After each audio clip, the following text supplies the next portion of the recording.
Well, here's my second story. My last story, my first story, was set in the 6th century. So we come forward in time a fair bit to the early 19th century. It was the tail end of the great smuggling activities that took place along the East Lothian shoreline. I mean, all the way from more or less the border, all the way up along the southeast coast. There was smuggling everywhere, and if you look at the coast, I mean, we're so lucky to live in such a beautiful part of the world where you can, the coastline of East Lothian in particular is gorgeous, and many parts of it are really good for facilitating smuggling. Cliffs and rocky, difficult to reach areas where you can hide both the landing of smuggled goods and conceal it later on. And of course Robert Louis Stevenson, who spent a lot of his or part of his childhood on holiday in North Berwick in the airs, was inspired by these great smuggling tales and the wreckers.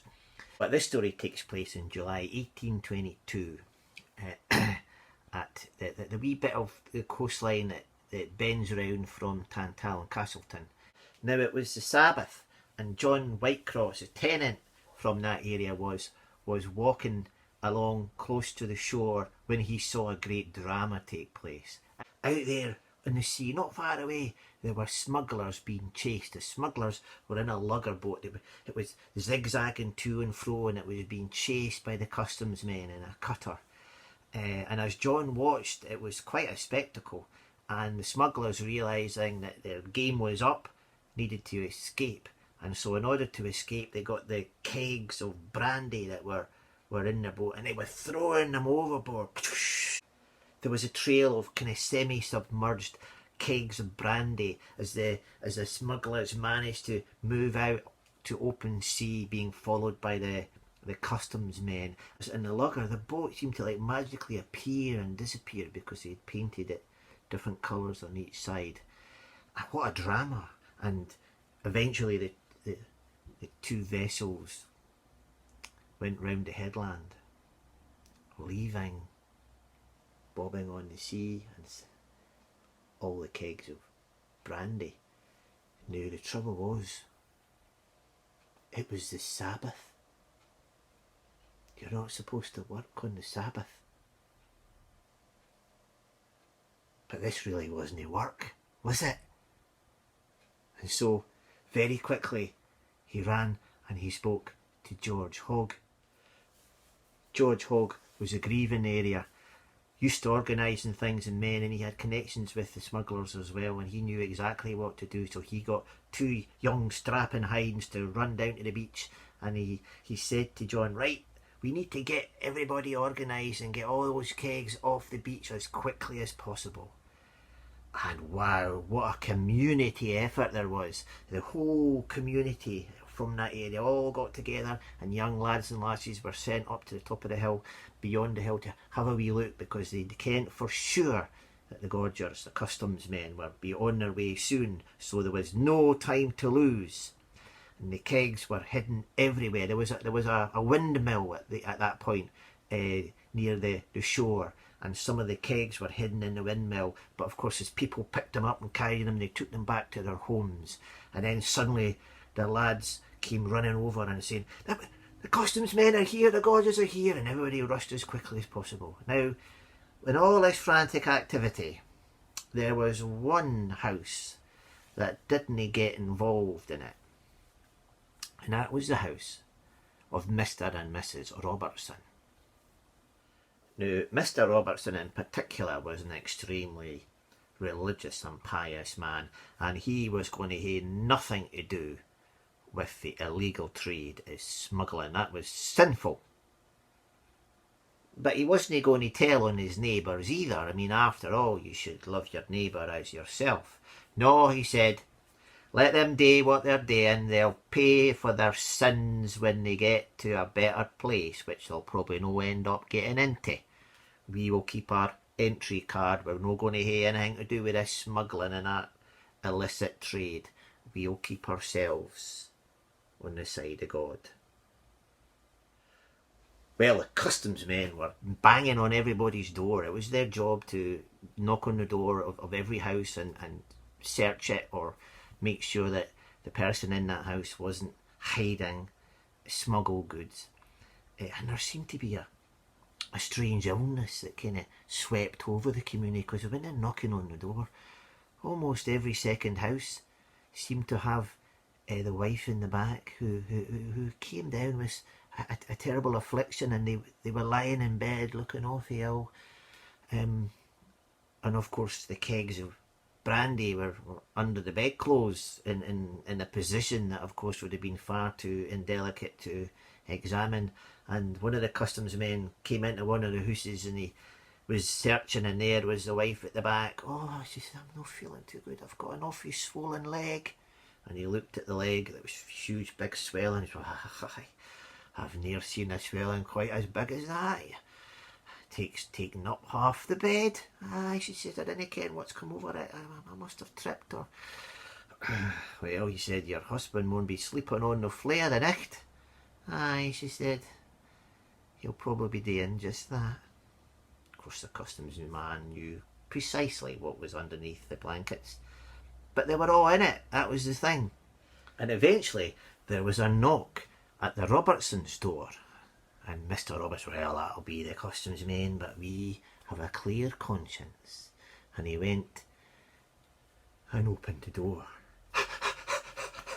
But standing on the doorstep wasn't the customs men. It was a neighbour, sweating, desperate, had a panic look on his face, and he had 2 kegs of brandy. And he goes, "Please, Mr. Robertson, please, Mr. Robertson, the customs men are on my trail, they're on their trail. I didn't have time to go to my house and hide them. Will you please hide them for me? They're not going to look in your house, because everybody kens you're not involved in smuggling. Please, please." He looked at his wife, and his wife looked at him. What are they going to do? They didn't want anything to do with the smuggling. It was against their principles. But at the same time, here was a neighbour who was in need. Love thy neighbour as yourself. "Please, please, Mr. Robertson, please, they're going to put me in jail and I've got bairns to look after." And so Mr. Robertson, against his better instinct, in the heat of the moment, said, "All right then, all right, but you better come back for them quickly, for I didn't want to be getting involved in all this." And so very quickly he took the 2 kegs and he hid them under the table and put a blanket over them. And his neighbour ran off. Literally 5 minutes later, there was another knock on his door. And when Mr. Robertson went to the door this time, standing on his doorstep were 2 customs men. "Mr. Robertson, we're sorry to disturb you. We ken you're no involved in all this, but it's our job to knock on everybody's door and ask the questions. Do you have any kegs up?" And before they had even finished, before they had even asked the question, Mr. Robertson and his wife were so racked with guilt and shame. They said, "Aye, I'm sorry, I've got 2 kegs of brandy." And the customs men actually didn't believe him. "They're under the table, under the blanket." And when the customs men went in, and sure enough, they were horrified to find that even Mr. and Mrs. Robertson were involved in this illegal trade. They looked at him, disappointed, Mr. Robertson. And they took the kegs of brandy away, and as they left, they said, "We'll be back to arrest you." Oh, how could I let myself down? How could I let the Lord down in this way? Clearly there was temptation put in my way. "Oh," said his wife, "but we were just helping a neighbour." Oh, of course, he was inconsolable. Well, for the rest of the afternoon he sat by his table, and so did his wife. She sat by him. That Mr. and Mrs. Robertson just sat and they just waited for the knock on the door to be arrested. And before sundown the knock came, and they both stood up, stooped with resignation, and opened the door. And sure enough, there were the 2 customs men on the doorstep. But they had the kegs of brandy with them, "Here," they said, "these are yours." And then they left.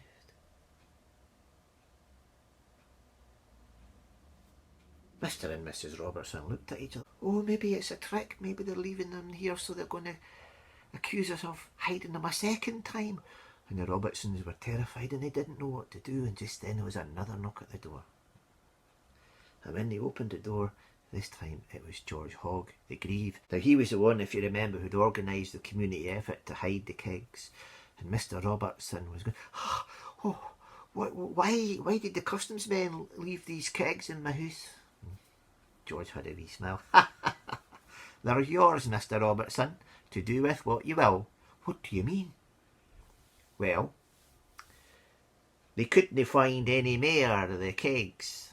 And the thing is, if they'd went to their superiors with just 2 kegs out of dozens, then their superiors would have sent them back and they would have been reprimanded for failing to find all the other kegs. It's better for them to actually say that no kegs actually landed in the first place.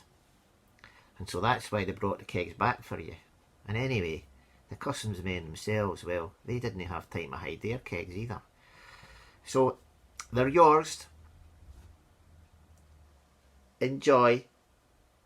And off went George. Mr. and Mrs. Robertson looked at each other. "What are we going to do?" "Well," said Mrs. Robertson, "it seems to me that the Lord has provided us with some merriment."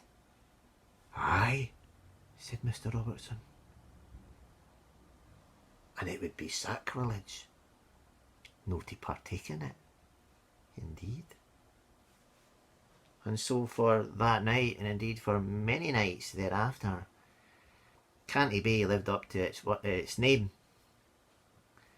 Many of the people who lived in that area had a very merry time, including the very righteous Mr. and Mrs.